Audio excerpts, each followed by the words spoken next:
সবাইকে স্বাগত। আপনারা যারা পরীক্ষা দিবেন আপনাদের পরীক্ষাটি লিখিত হবে। আমি আবারও বলতেছি, আপনারা যারা পরীক্ষা দিবেন আপনাদের পরীক্ষাটি লিখিত হবে।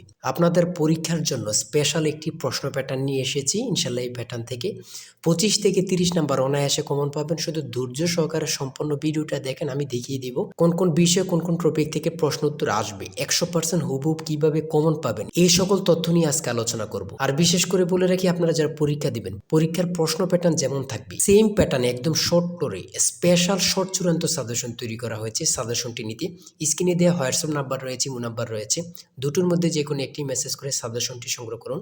সাজেশনের মূল্য মাত্র 100 টাকা। আমি বলি অবশ্যই যারা যারা পরীক্ষা দিবেন প্রত্যেকে সাজেশনটি সংগ্রহ করবেন। যারা চাকরির কারণে, কাজের কারণে অথবা পড়ালেখা একটু দুর্বল, প্রত্যেকে সাজেশনটি সংগ্রহ করবেন। ইনশাল্লাহ আপনারা পরীক্ষায় পাশ করবেন। আমি আবারও বলি, একদম শর্ট স্পেশাল চূড়ান্ত সাজেশন পাবেন। আমাদের সাজেশনটি পড়লেই যথেষ্ট। সাজেশনের বাইরে আপনাকে আর কিছুই পড়তে হবে না। আমি মূল কথায় চলে আসছি। প্রথমে থাকবে কি, এখানে প্রথমে থাকবে সাধারণ জ্ঞান। যেমন এখানে রয়েছে বিদ্রোহী কবিতার রুচিও থাকে, কাজী নজরুল ইসলাম। কতটা গুরুত্বপূর্ণ শুধু আপনারাই বুঝতেছেন। রবীন্দ্রনাথ ঠাকুর কত সালে নোবেল পুরস্কার পান, এটা কত গুরুত্বপূর্ণ আল্লাহ ছাড়া কেউ জানে না। 1913 সালে কত পরীক্ষা আসছে সেটা আল্লাহ ছাড়া কেউ জানে না। 3 নম্বরে রয়েছে বাংলা সাহিত্য। সাহিত্য সম্রাট বলা হয় কাকে? বাংলা সাহিত্যে সাহিত্য সম্রাট কাকে বলা হয়? বঙ্কিমচন্দ্র চট্টোপাধ্যায়কে। তারপরে রয়েছে 4 নম্বরে বাংলা ভাষায় প্রচলিত 2টি চীনা শব্দ লিখুন। চীনা শব্দ লিখেন, অর্থাৎ আমরা যে ভাষাগুলো প্রতিনিয়ত বলতেছি এই 2টা ভাষা, যেমন চা, চিনি, যেমন এগুলো আমরা মনে করতেছি অনেকে যে এগুলো বাংলা না, এগুলো বাংলা শব্দ না, এগুলো হচ্ছে চীনা শব্দ। ঠিক আছে। বাংলা ভাষায় শব্দসমূহ অর্থ অনুসারে কত প্রকার? 3 প্রকার। বাংলা ভাষার শব্দসমূহ অর্থ অনুসারে কত প্রকার? 3 প্রকার। সন্ধি বিচ্ছেদ থেকে থাকবে। দেখেন, সন্ধি বিচ্ছেদ থেকে আমি যে প্রশ্ন উত্তরগুলো নিয়ে এসেছি এগুলো খুবই গুরুত্বপূর্ণ, আপনাদের পরীক্ষা আসবে। ঠিক আছে। সন্ধি বিচ্ছেদ থেকে দেখেন হিমালয়, গবেষণা, পরীক্ষা, দিগন্ত, এখান থেকে আপনারা 2 মার্ক কমন পাবেন। এই সন্ধি বিচ্ছেদ থেকে আমি বলে দিলাম। তাই বলি অবশ্যই আমাদের চ্যানেলটি সাবস্ক্রাইব ও পেজটি ফলো দিয়ে রাখবেন। কেন? পরীক্ষার নোটিশ, পরীক্ষার রেজাল্ট, পরীক্ষার প্রশ্ন সমাধান, যাবতীয় সকল তথ্য সবার আগে আমরা ভিডিও আপলোড দিয়ে রাখি। আপনি যদি চ্যানেলটি সাবস্ক্রাইব, পেজটি ফলো দিয়ে রাখেন, সবার আগে চলে যাবে আপনার কাছে নোটিফিকেশন।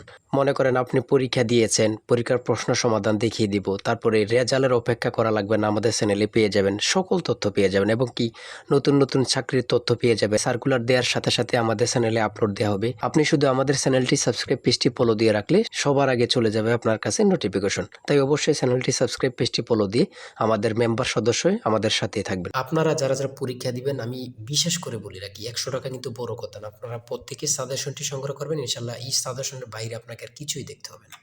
তারপরে কারক ও বিভক্তি নির্ণয় করুন। কারক ও বিভক্তি নির্ণয় করুন। শুদ্ধ বানান থেকে থাকবে। শুদ্ধ বানান লিখুন। এখানে 4টা দেওয়া আছে, 4টার জন্য 4 নাম্বার। এক কথায় প্রকাশ করুন, আল্লাহকে বিশ্বাস করে না যে নাস্তিক।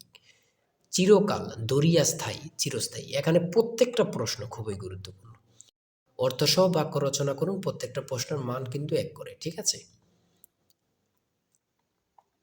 তারপরে ট্রান্সলেট থাকবে। আপনাদের পরীক্ষায় ট্রান্সলেট থাকবেই, 100% শিওর ট্রান্সলেট থাকবে। ঠিক আছে। এখানে ট্রান্সলেটগুলো দেওয়া রয়েছে, খুবই গুরুত্বপূর্ণ। ঠিক আছে। তারপরে থাকবে আপনাদের শর্ট করে একটি প্যারাগ্রাফ থাকবে। শর্ট করে একটি প্যারাগ্রাফ, অথবা 5টা সেন্টেন্স লিখতে বলবে, অথবা 7টা সেন্টেন্স লিখতে বলবে। যেমন মাই কান্ট্রি সম্পর্কে লিখতে বলছে, এখানে প্যারাগ্রাফ থাকবে। এই প্যারাগ্রাফটা পারলে আপনাদেরকে 5 নাম্বার দেওয়া হবে। ঠিক আছে। এখানে কিন্তু সমাধান সহ দেওয়া আছে, আর আমাদের প্রত্যেকটা প্রশ্নের সমাধান, ব্যাখ্যা ও সমাধান সহ পেয়ে যাবেন। আসল শর্ট চূড়ান্ত সাজেশনটা কিন্তু এই নাম্বার হোয়াটসঅ্যাপ ইমো আছে, ওখানে মেসেজ করে সাথে সাথে সংগ্রহ করুন। এদিক দিয়ে কিন্তু প্যারাগ্রাফটা সমাধান সহ দেওয়া আছে, আপনারা দেখে নেন। মেক সেন্টেন্স, এখানে 5টা দেওয়া আছে, 5টার জন্য 5 নাম্বার। প্রিপোজিশন থেকে থাকবে। আমি বারবার বলে রাখি, ইংরেজি পার্ট থেকে প্রিপোজিশন থেকে আপনার থাকবে।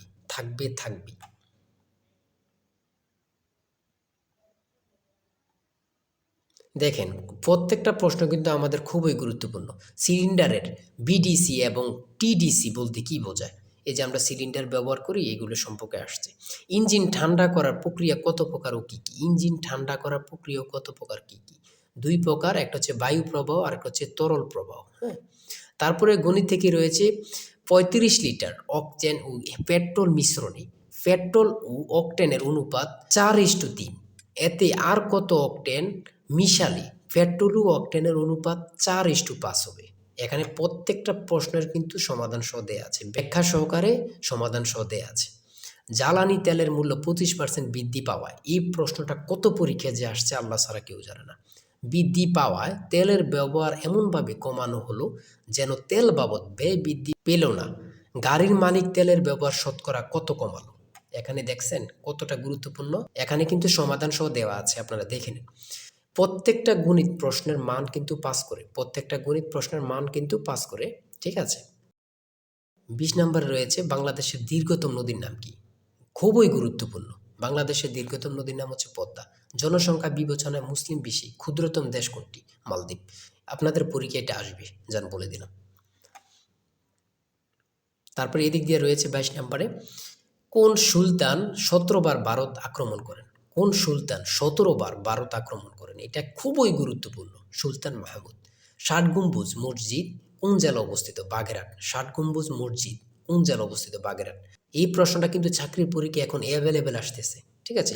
বাংলাদেশ বিমানের স্লোগান কি? বাংলাদেশ বিমানের স্লোগান কি? আকাশে শান্তির নীড়, আকাশে শান্তির নীড়। গণচীনের প্রতিষ্ঠাতা কি? গণচীনের প্রতিষ্ঠাতা হচ্ছে মাও সেতুং, মাও সেতুং। আধুনিক মালয়েশিয়ার প্রতিষ্ঠাকে, আধুনিক মালয়েশিয়ার প্রতিষ্ঠাতাকে?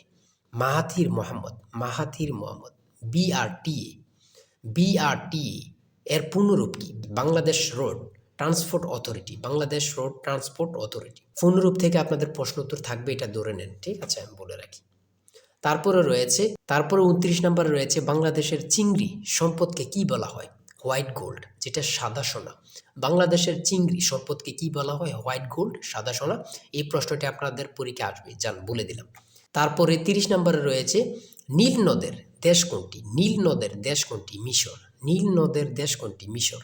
দুটি ইলেকট্রিক গাড়ির নাম বলো, দুটি ইলেকট্রিক গাড়ির নাম বলো। বাংলাদেশের রেলওয়ে কয়টি অঞ্চলে বিভক্ত? বাংলাদেশের রেলওয়ে কয়টি অঞ্চলে বিভক্ত? দুটি। তারপরে রয়েছে পরিবিবির মাজার কোথায় অবস্থিত? পরিবিবির মাজার কোথায় অবস্থিত? লালবাগ কেল্লা, ঢাকা। পরিবিবির মাজার কোথায় অবস্থিত? লালবাগ কেল্লা, ঢাকা। চলন বিল কোন জেলা অবস্থিত? চলন বিল কোন কোন জেলা অবস্থিত? নাটোর, সিরাজগঞ্জ, পাবনা। চলন বিল কোন কোন জেলা অবস্থিত? নাটোর, সিরাজগঞ্জ, পাবনা। আমি বলি প্রশ্নটি আপনাদের পরীক্ষা আসবে। বাংলাদেশের রেলওয়ে কয়টি অঞ্চলে বিভক্ত? এটা কিন্তু গুরুত্বপূর্ণ।